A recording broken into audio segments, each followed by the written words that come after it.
わけねえ。ふざけんな。あるわけねえ。開始運命の3投目。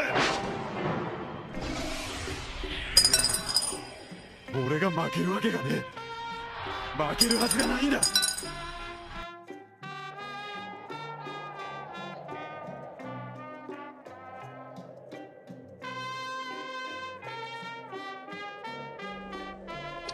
Il y a le fait qu'il y a des périodes où ce qu'exprime la tragédie grecque, à savoir l'homme énigmatique, l'homme qui est pris dans un flux qui le dépasse,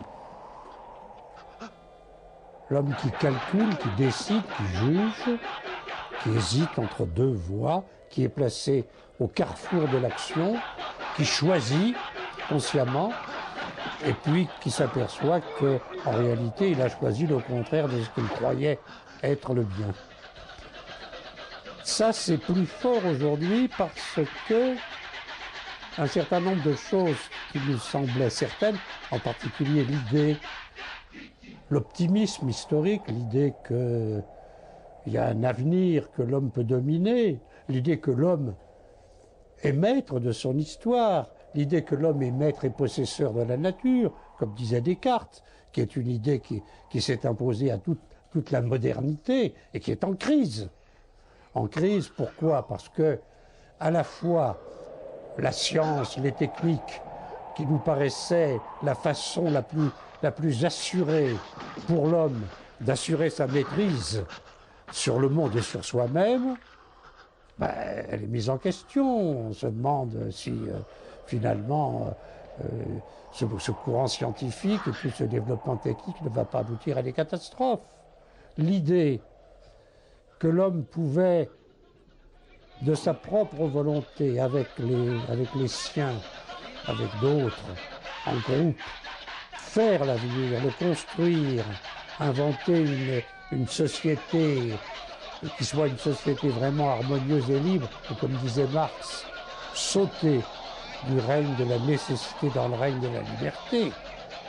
Eh bien, c'est une idée aussi qui est en train de se casser le nez, parce que on s'est aperçu que l'effort pour programmer le futur, l'effort pour, en quelque sorte, inscrire à l'avance dans l'histoire les fins ultimes de l'homme, c'est quelque chose qui est incroyablement hasardeux, et que là encore, comme les héros tragiques, l'homme peut faire, en voulant construire un monde qui soit un monde idéal, le contraire de ce qu'il s'imaginait faire. Il y a donc, je crois, une sorte de retour de la conscience tragique. La tragédie, à mes yeux, c'est un phénomène considérable que les Grecs ont inventé. C'est-à-dire que sur une scène ouverte, publique, on donne à voir une intrigue, un drame, une action qui se déroule là, sous votre nez, avec des personnages qui, contrairement à ce qu'il y avait avant la tragédie, il y a des poètes.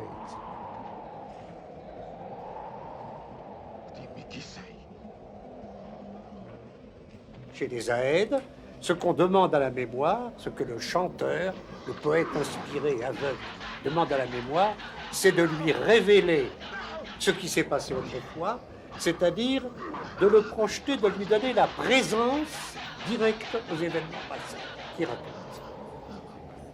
Ce qui est et ce qui sort. Bien entendu. Et alors cette mémoire, elle est en même temps une capacité de dévoiler ce qui a été, ce qui est et ce qui sera. Et d'autre part, dans des milieux de sectes, dans des milieux religieux, de sectes, de confréries, cette mémoire est liée à des exercices spirituels, en même temps corporels, des techniques du corps, des exercices spirituels, une ascèse qui vise à redonner à chaque individu vivant la maîtrise sur ses vies antérieures. L'objectif de cette mémoire dans les deux cas, ça n'est pas de dominer le temps, d'organiser le passé, mais de sortir du temps, d'arriver à un état où précisément la temporalité n'existe plus. À la limite, il faudrait trouver un autre terme que mémoire pour... À la limite, il faudrait... Non, pourquoi? Il y a une mémoire qui est sortie du temps, Et peut-être on pourrait même se demander dans quelle mesure il n'y a pas entre ces deux types de mémoire certaines relations. C'est-à-dire lorsque la mémoire est laïcisée, lorsqu'elle devient une technique, ce qu'elle est déjà chez Aristote, puisque la mémoire, nous l'avons en commun avec les animaux, elle appartient à la partie de l'âme qui n'est pas le noétique pur.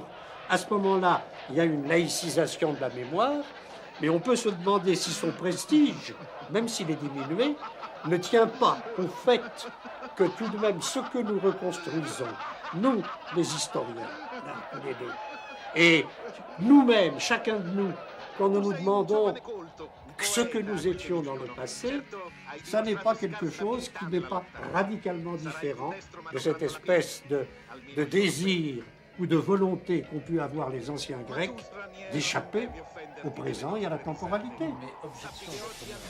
アルミゴメ飛び込んでいっそ翻弄されろ